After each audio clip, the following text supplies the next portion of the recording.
Good afternoon, everyone. Thy kingdom come. When I think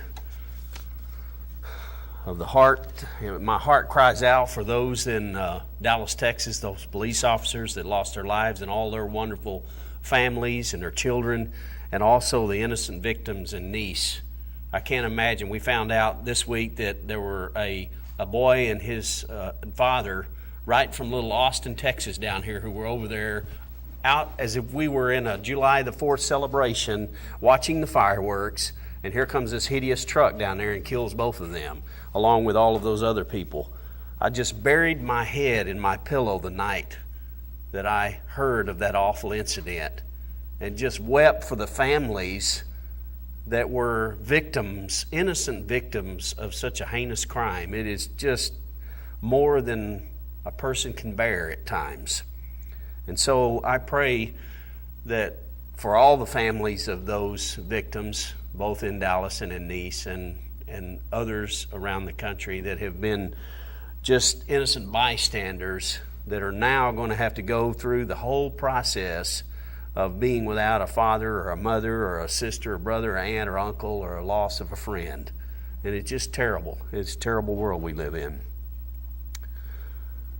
I'm not sure when Moses first laid eyes on this younger man.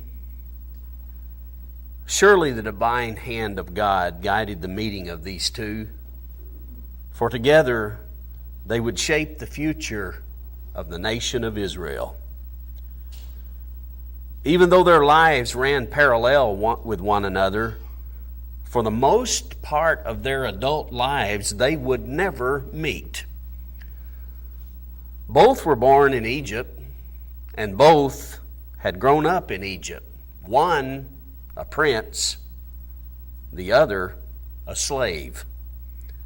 The prince, of course, was Moses, the son of a Levite. The slave was from the tribe of Ephraim, the son of Nun, and his name was Joshua. Moses, by some estimates, was about 27 years older than Joshua. And I'm not sure if that's exactly accurate, but according to some of the handbooks and the companion Bible, you look at some of the charts that the companion Bible puts together, it tells us that Moses was about 27 years older than Joshua. So that means if that's the case, Joshua would have been about 13 years old when Moses fled Egypt to go out to Midian. You remember the story. When he was, of course, 40 years old.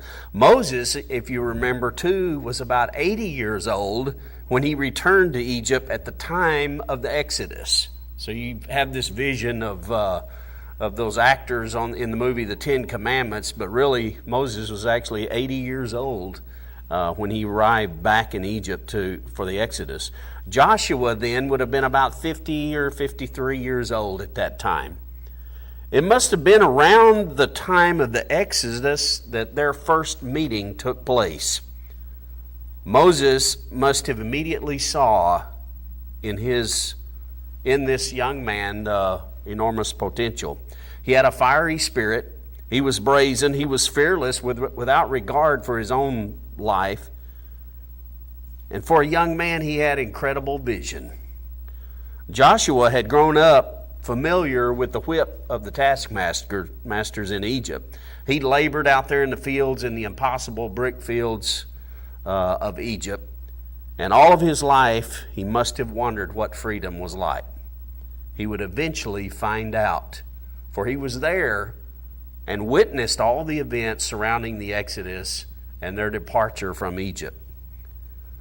We pick up the story of Joshua. His first mention is in Exodus the 17th chapter, down in verse 9.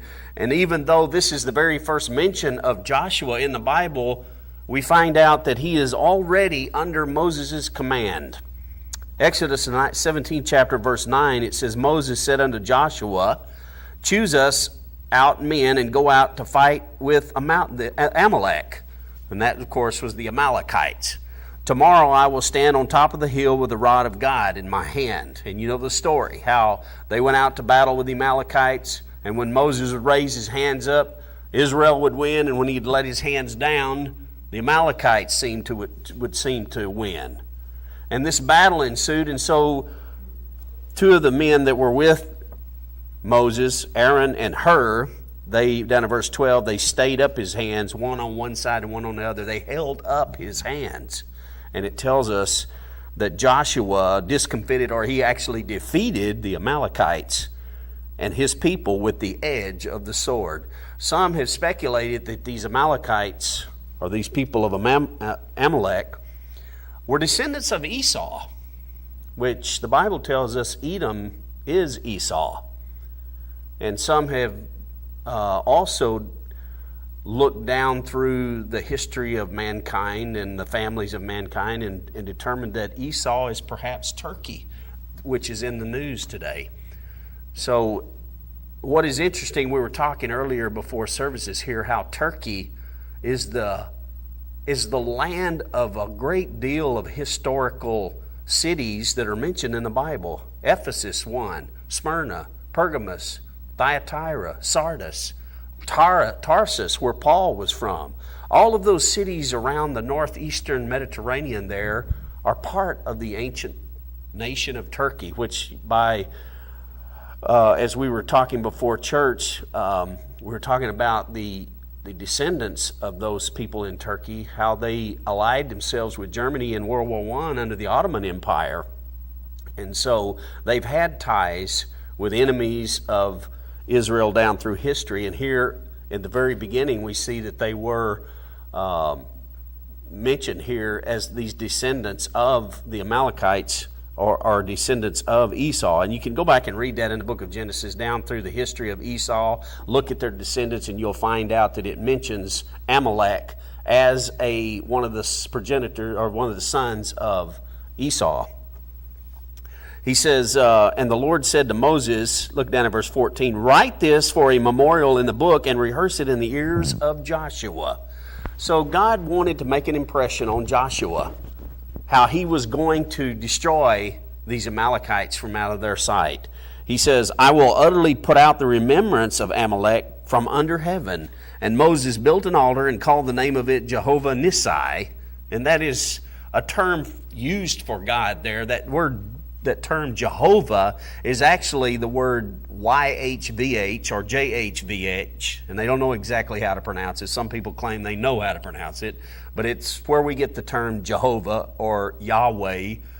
And with it was added this Hebrew term Nissi, which means the Lord my banner. There are other instances where it uses the Bible uses the term Jehovah or YHVH with the term Zidkenu, which means God our righteousness, or Rophika, which means God our healer, Jehovah Jireh, which means God our provider, and of course you recognize Jehovah Salom, which means the God of peace, or God that is going to bring peace. And he said down in verse 16, because the Lord has sworn that the Lord will have war with Amalek from generation to generation. It's interesting, if in fact Turkey is Edom, or the descendants of Esau, when you go back and read the book of Obadiah, where it talks about the destruction of Edom at the very end, it is interesting that they're in the news these days, and you might want to go back and look at that. Look at those prophecies relating to Edom or Esau in the book of Obadiah. So here very early on we find out that Joshua was a soldier. Secondly, I want to go over to Exodus 24th chapter. He was a personal assistant to Moses. Exodus 24 verse 9. And the purpose of this is to try to get some insight into the character and the personality of Joshua. Exodus 24 down to verse 9, and you remember this is the story where Moses and the elders went up to Mount Sinai. Look at down at verse 9. It says, then went Moses, Aaron, Nadab, and Abihu, and 70 of the elders of Israel, and they saw the God of Israel, and there was under his feet as it were a paved work of sapphire stone, like molten lava, that was glimmering and translucent. He said, and it was, and as it were the body of heaven in his clearness. And upon the nobles of the children of Israel he laid not his hand, Also, they saw God and did eat and drink. You know, and Jesus, we know from the New Testament that this had to be the personage of Jesus Christ, because Jesus even told him, "You've not seen his shape nor heard his voice at any time." God the Father, that is. So this was the God of Israel, the one that led Israel through the wilderness. And it says, "And the Lord said to Moses, Come up to me unto the mount, and be there, and I will give thee tables of stone and a law and commandments that I have written, that you may teach them. And Moses rose up, and his minister Joshua." Interesting to me that he calls him a minister, or like a servant, an attendant, if you will, or I don't know, maybe an assistant of some sort. He says, "And Moses went up to the mount, and he said to the elders, Tarry here." Notice that the 70 elders, he tells them to stay put. "Stay here for us until we come again unto you, and behold, Aaron and Hur are with you." So Moses left Aaron and Hur and the 70 elders there, but who did he take with him? He took Joshua. "If any man have any matter to do, let him come to him." And so Joshua was given this great opportunity to witness the very things that Moses was going to see. He was there, right there with Moses during this encounter with God. So he was like a personal, very personal assistant. Over in Exodus, the 32nd chapter, down in verse 15, Exodus 32 and verse 15,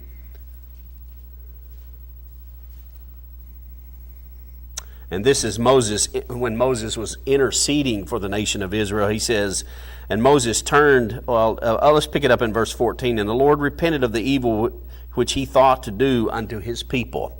And Moses turned and went down from the mount, and the 2 tables of the testimony were in his hands. The tables were written on both sides," not like you saw in the movie The 10 Commandments where they're only written on one side. "On both their sides, on one side and on the other were they written. And the tables were the work of God, and the writing was the writing of God graven upon the tables.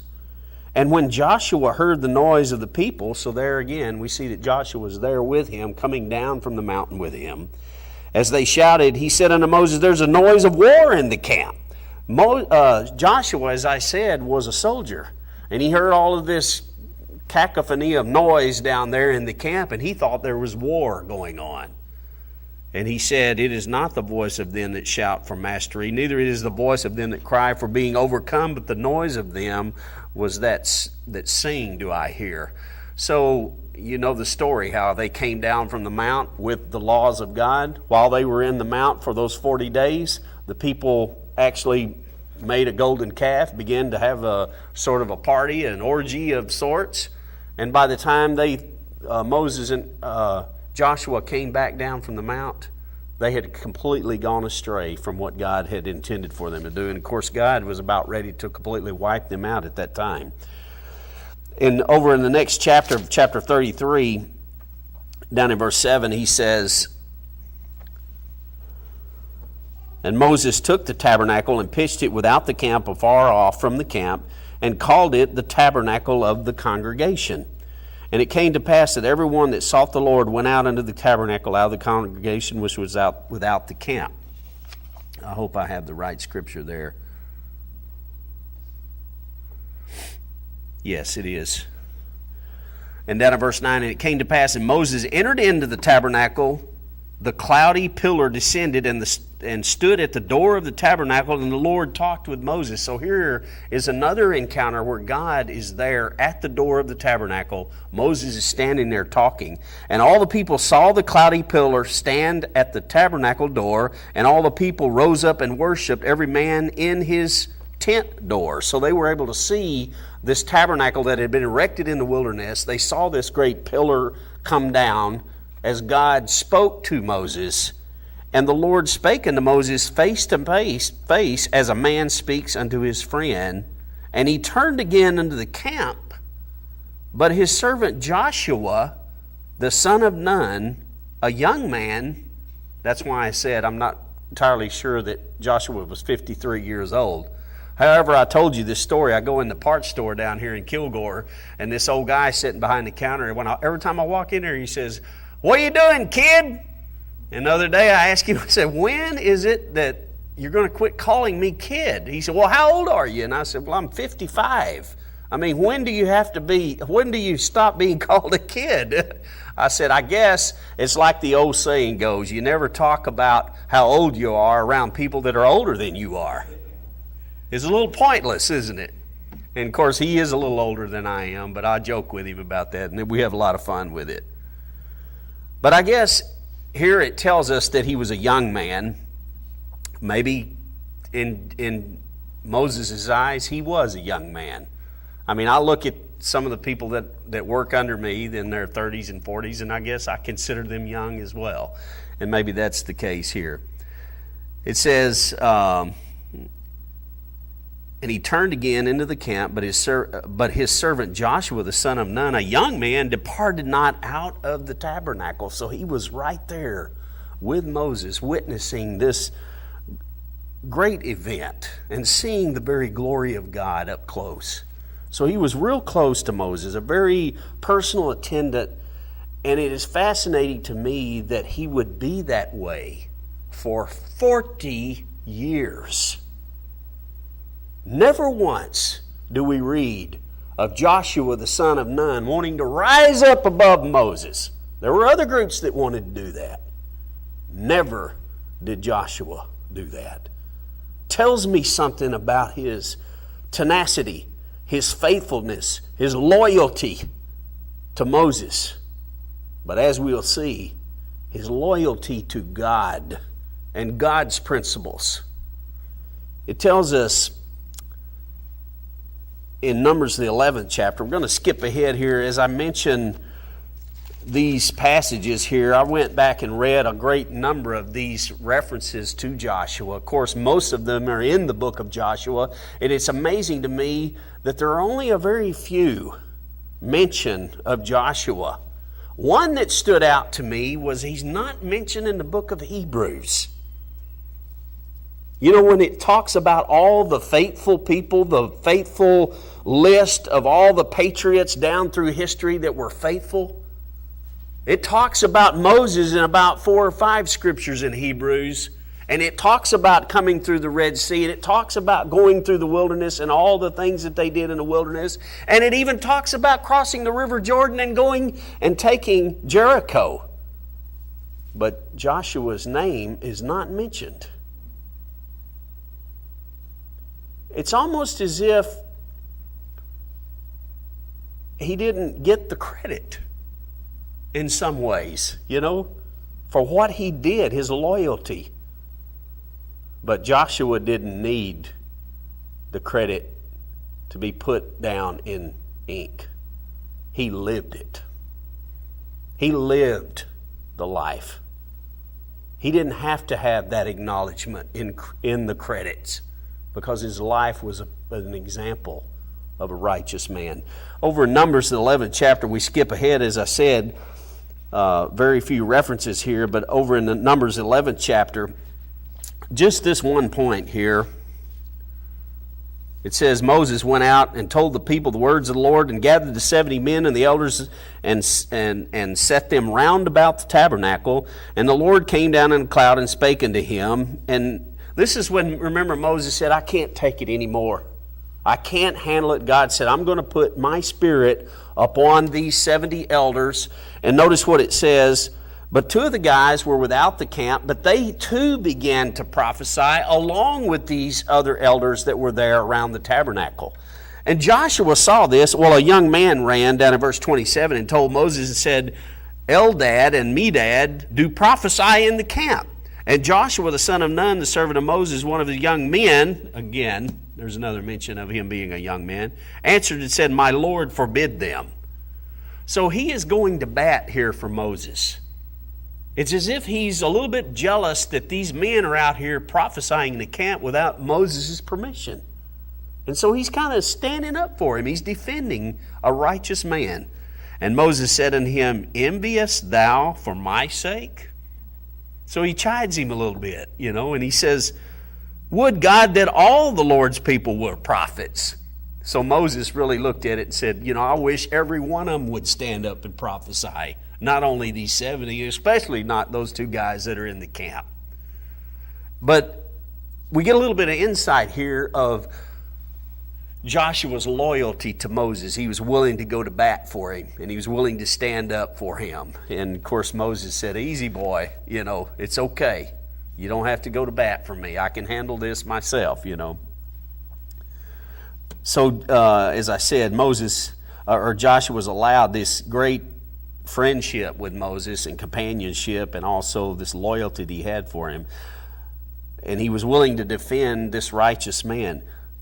Joshua was also a spy.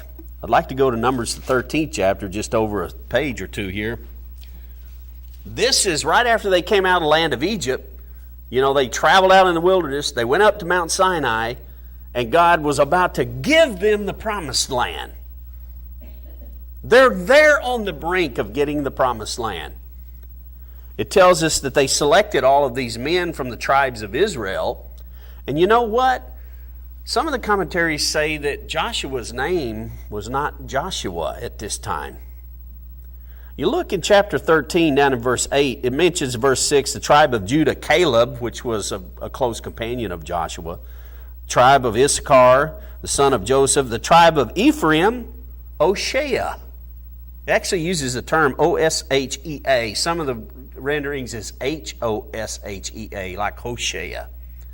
That term actually means help in the Hebrew language.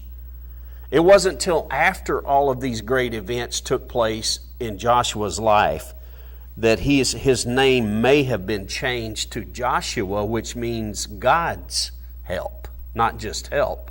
Not just helper, but God's help. It's just an interesting side point. But anyway, they picked all of these members of the tribes of Israel to go out and spy out the promised land. And down in verse 17, and Moses sent them to spy out the land of Canaan and said, Go you up this way southward and go to the mountains and see the land and the people and see whether it's a good land or not. Be strong and find out if the land has wood or if it's fat or lean. And be you of good courage, down in verse 20, and bring of the fruit of the land. Now the time was the time of the first ripe grapes, so it was the harvest time for the grapes. So they went out and searched the land. And notice verse 23, I love this. I can't even imagine what this was like. They walked across and went down to these river streams and lower valleys and found these wild grapevines growing. And it tells us they came unto the brook of Eshcol, which is actually translated the Valley of Clusters. They actually named the Valley of Clusters. And from thence a branch with one cluster of grapes, and they bear it between two upon a staff. Now I've seen some gorgeous grapevines, pictures of them in California with these great big old, I only dream of, I had the insurance company, they know how to get to me because every year they send me a little calendar in the mail with my name on it. Well, the one they sent me this year, and I don't know how they know this, but it's an old truck, an ancient antique truck, and they printed my name, transposed it on the door of that old truck, and it's parked out in a vineyard. And on the door of that truck it says something like Stanley Roberts Vineyards. Well, that's a dream of mine, to have this wonderful vineyard, have these great big clusters of grapes growing out there. And I've seen these pictures and I wonder how in California that they grow these big old clusters of grapes. You see them in a grocery store and you think, can you imagine walking out and picking that big old cluster of grapes? Well, this cluster of grapes was one that they were even astonished, because they took one and put a pole through it, and two men picked it up and carried it back to show the inhabitants of Israel that this is what we're going to see. This is the amazing bounty that we're going to enjoy. This is the beauty and the luster and the plush and the great crops that we're going to have in this land. And of course, he brought pomegranates and figs, so it was an absolute paradise.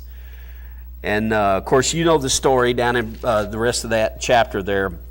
where they came back and they began to complain about all the giants and all the people and the evil big people in the land that we're not going to be able to overcome. But notice Joshua's response down in chapter 14 and verse 6. And Joshua the son of Nun and Caleb the son of Jephunneh, which were of them that searched the land, rent their clothes. And they spake to all the company of Israel and said, the land which is we passed through to search it is an exceeding good land. If the Lord delight in us, then he will bring us into this land and give us the land which flows with milk and honey. He was trying to stir them up and muster their faith and say, God is going to give us this land. Stop complaining about all. God is going to deliver us and bring us into this land. He promised it. Only rebel not you against the Lord, neither fear ye the people of the land, for they are bread for us. Their defense is departed from them, and the Lord is with us. Fear them not. God's on our side. Don't be afraid of these savages. God is with us. We have God's tabernacle with us. We have God's laws with us. God is here appearing to us in this pillar of fire and smoke. He's guided us through the wilderness. He brought us out of Egypt. What do we have to be afraid of? But all the congregation bade to stone them. They tried to kill them. And the glory of the Lord appeared in the tabernacle of the congregation. And the Lord said to Moses, how long will this people provoke me? And you know the story. These 10 times they rebelled against me. They're not going into the promised land because they're not worthy. He would tell them, down in verse 23, surely they shall not see the land which I swear unto their fathers. They're going to wander in the wilderness for 40 years, down in verse 33, and they're going to bear their whoredoms until your carcasses be wasted in the wilderness. And after the number of days in which you search the land, even 40 days, each day for a year, shall you bear your iniquities, even 40 years, and you shall know my breach of promise. He was going to delay that promise for 40 years until the carcasses of every one of these were going to fall. But you know whose carcass didn't fall? Down in verse 37, or verse 36, and the men which Moses sent to search the land, who returned and made all the congregation to murmur against him by bringing the slander upon the land, even those men that did bring up the evil report upon the land died by a plague before the Lord. All of those spies that went died. But Joshua the son of Nun and Caleb the son of Jephunneh, which were of the men that went to search out the land, lived still. So their lives were preserved because of their faithfulness and because of their willingness to put their faith and trust in God. They were preserved. In Numbers, the 17th chapter, over just a couple of pages here. Let's see. No, it's wrong. We already read that part there. I want to go to Numbers 32. Numbers 32. Numbers 32. Joshua was a follower of God. Here's just one verse here I wanted to read. It says,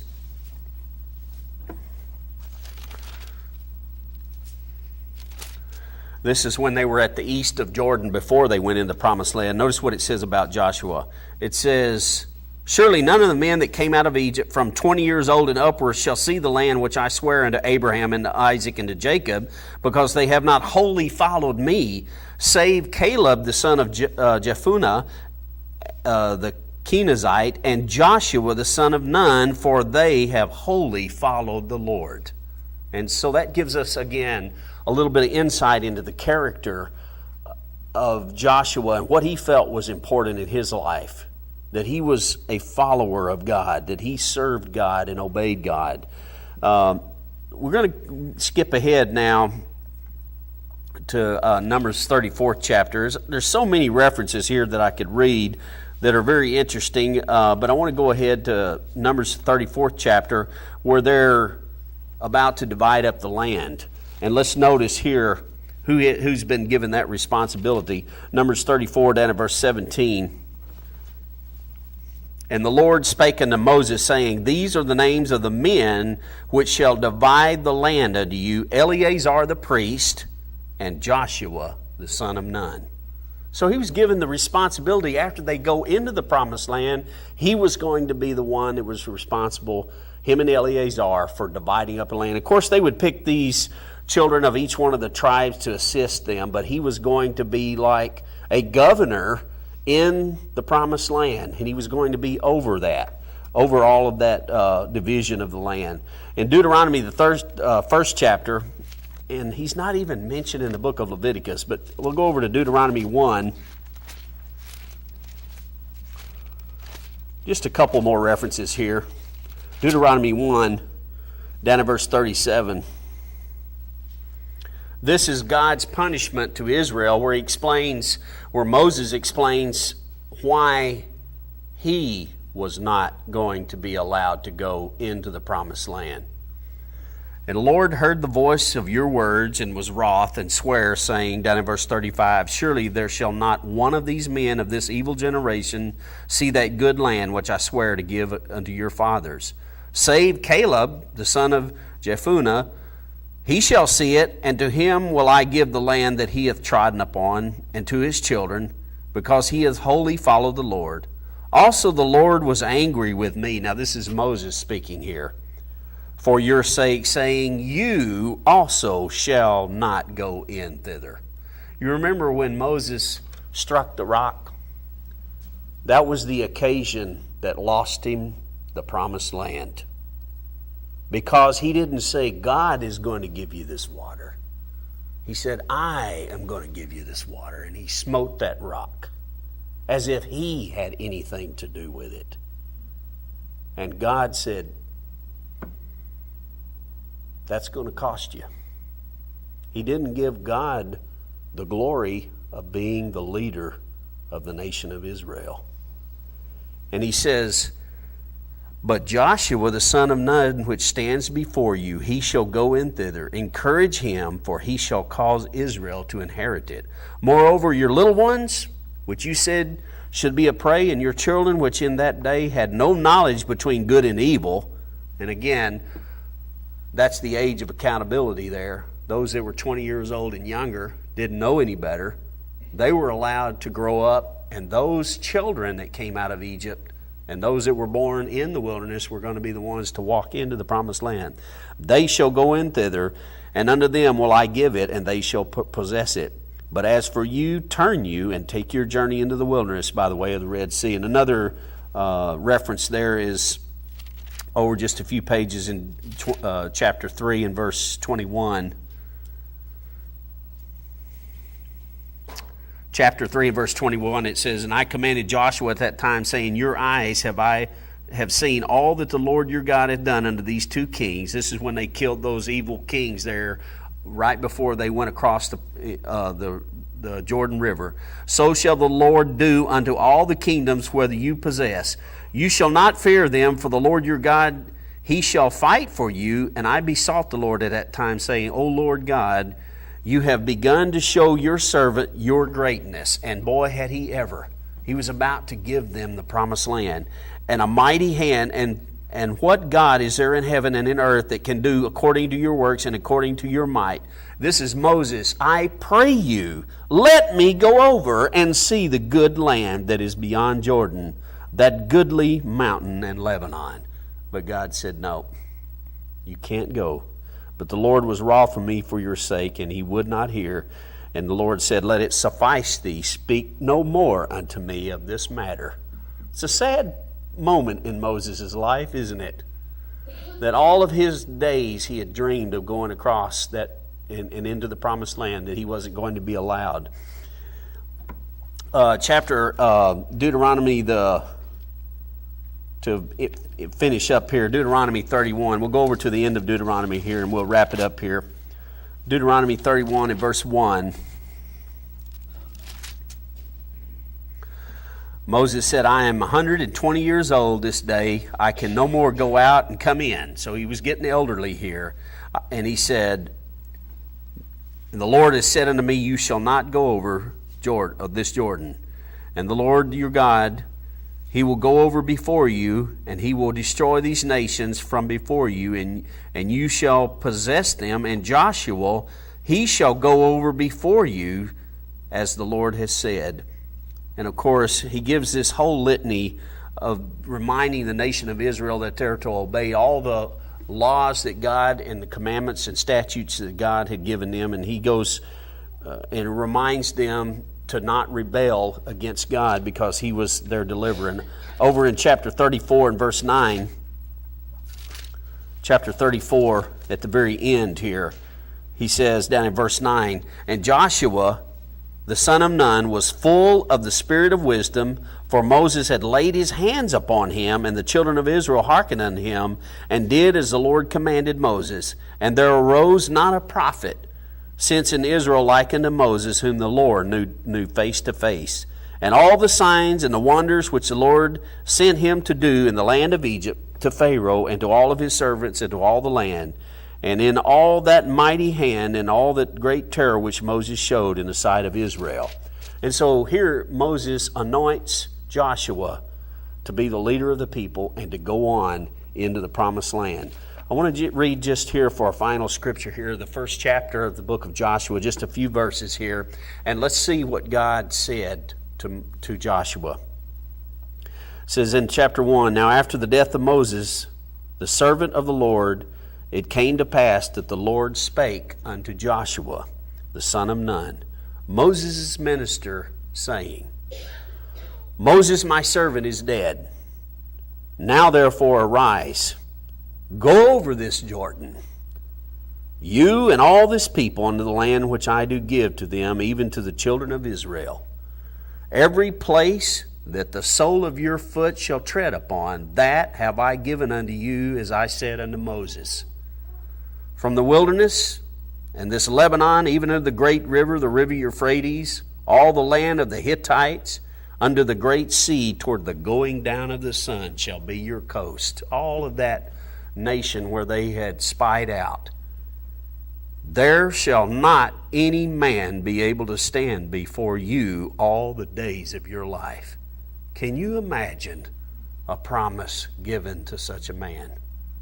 Can you imagine that being said of you? No one is going to be able to stand up against you all the days of your life. It's just a fascinating promise. "As I was with Moses, so I will be with you. I will not fail you nor forsake you."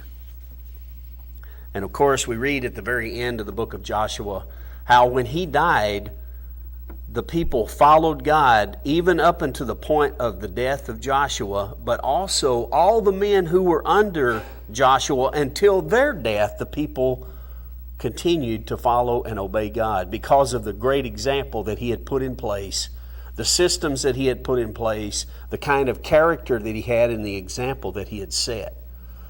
Joshua reminds me of some of the great presidents we've had in our country and the great example that they set.